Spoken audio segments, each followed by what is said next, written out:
যে বিষয়টা নিয়ে ভয় পাচ্ছেন এবং যে আশঙ্কার কথা আপনি শোনাচ্ছেন, আমরা দেখেছি যে 26/11 মতন একটা ঘটনা আমাদের দেশে ঘটে গিয়েছে এবং কি পরিস্থিতির সৃষ্টি হয়েছিল। এই রকম কোনো আবার কি কোনো ছক কষছে পাকিস্তান বাংলাদেশকে সামনে রেখে? দেখুন, এই দুটোতে আপনার উদাহরণ একটু গ্যাপ রয়েছে।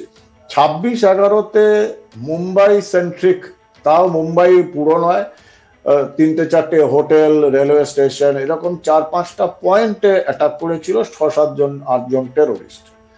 আপনি এবার এই সিচুয়েশনটা ভাবুন, যদি এই পশ্চিমবঙ্গের একটা বৃহৎ এলাকায় কলকাতা সমেত 8 জনের জায়গায় যদি 800 বা 8000 লোক এইরকম ভাবে আক্রমণ করে, তখন পশ্চিমবঙ্গের মানুষ তাদের সামলাতে পারবে তো? পশ্চিমবঙ্গের প্রশাসন, পুলিশ তাদের সামলাতে পারবে তো?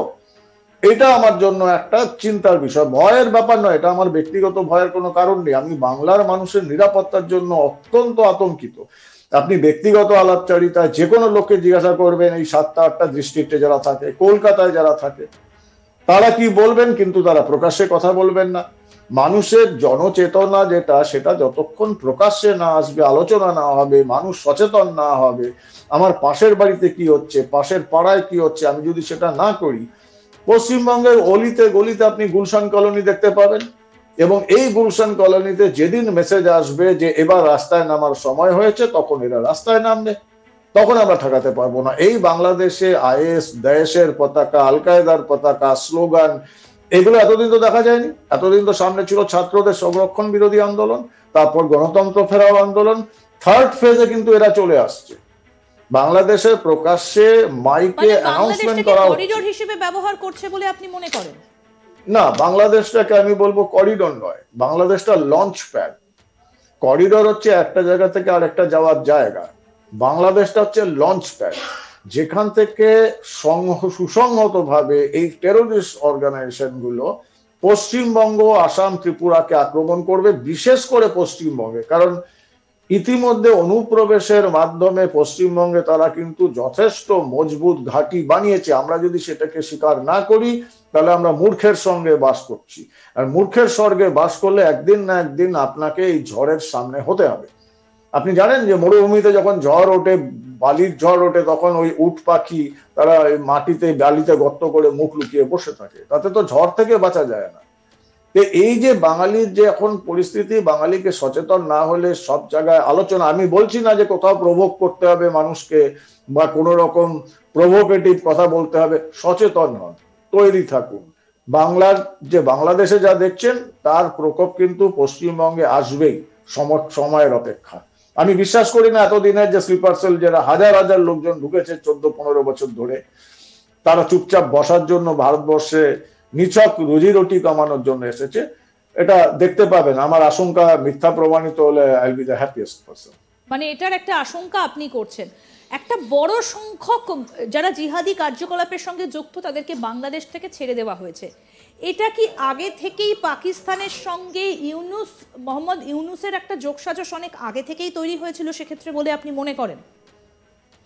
দেখুন, আপনি একটা জিনিস দেখবেন, মোহাম্মদ ইউনূসের এই যে অসাংবিধানিক অবৈধ সরকার, তার সব থেকে বেশি ক্ষমতাশালী যে উপদেষ্টা, তিনি হচ্ছেন আইন উপদেষ্টা ডক্টর নজরুল।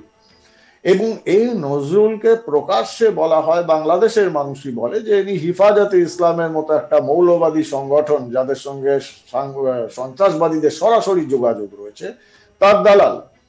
এবং এই নজরুলকে বানানো হলো আইনি উপদেষ্টা। তাদের দুটো জিনিস হলো, আইনগতভাবে 100-150 লোককে ছেড়ে দেওয়া হলো যাদের সবার বিরুদ্ধে গুরুতর অভিযোগ রয়েছে, সবার সঙ্গে সন্ত্রাসবাদের যোগ রয়েছে।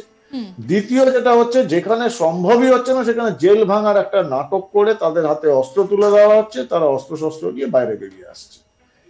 এই যে একটা প্ল্যান ওয়েতে চলছে, এবং এগুলো কিন্তু খুব সিস্টেমেটিক্যালি আপনি দেখবেন। শুরুটা করেছিল যে ছাড়া দেওয়া হলো জসিমউদ্দিন রহমানি, যে আল কায়দার বাংলাদেশের প্ল্যাটফর্ম, আনসারুল্লাহ বাংলা টিমের হেড, তার বিরুদ্ধে 7 জন উদার মনা ব্লগারকে হত্যা করা, যারা মৌলবাদের বিরুদ্ধে আওয়াজ করেছিল, সেই 7 জন উদার মনা ব্লগারকে হত্যা করার সরাসরি ষড়যন্ত্রে 2016 সালে শেখ হাসিনা সরকার তাকে গ্রেফতার করে, তার যাবজ্জীবন কারাদণ্ড হয়।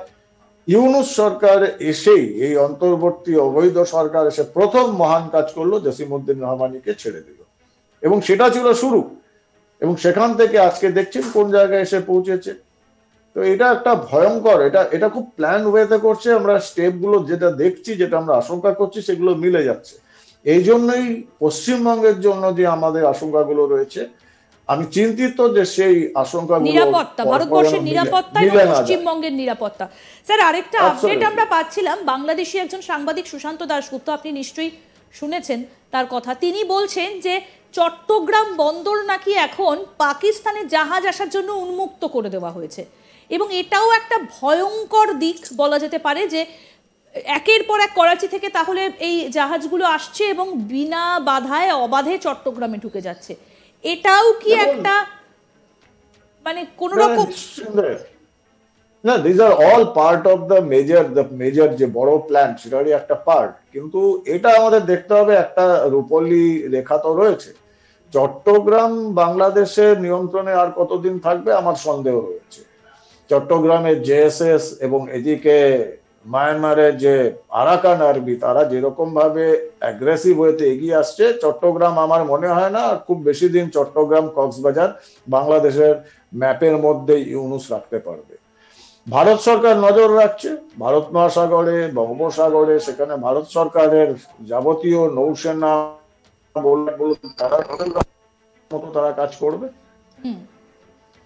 কিন্তু এই যে জাহাজটা ঢুকেছিল, সেই জাহাজে ওনার সাথে কথা বলছিলাম সুশান্ত দাশগুপ্তর সঙ্গে, তিনি বলছিলেন যে জাহাজে করে কি এসেছে এখনো পর্যন্ত তারা কেউই জানেন না যে সেই জাহাজটাই কি এসেছে, এবং যারা সেটা চেক করতে গিয়েছিলেন তাদের অনেককে নাকি সরিয়ে দেওয়া হয়েছে, গুম করা হয়েছে, এমনকি তাদের পরিবারের লোকজনও কথা বলতে ভয় পাচ্ছেন যে তাদের পরিবারের লোক কোথায় এই মুহূর্তে। এইরকম একটা আতঙ্কের পরিবেশ, আতঙ্কের বাতাবরণ সৃষ্টি করে রাখা হয়েছে বাংলাদেশে। না দেখুন, এটা এটা তো ঘটনাই যে 65 জনের মতো নাকি লোক এসেছিল পাকিস্তান থেকে। বিশেষ করে আমরা যাদের সূত্র অনুযায়ী পুরোপুরি আইএসআই এর টিম এসেছিল। তারা অন্তর্ঘাতের বিশেষজ্ঞ, তারা ট্রেনিং দেওয়ার জন্য বিশেষজ্ঞ।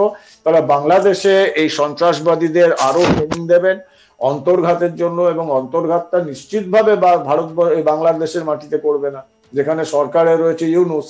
এটা অন্তর্ঘাতগুলো করবে ভারতবর্ষে, এবং ভারতবর্ষে অন্তর্ঘাত করার জন্য যে এই সন্ত্রাসবাদীদের ট্রেনিং এর ব্যবস্থা করা হয়েছে, এটা আইএসআই পাঠিয়েছে।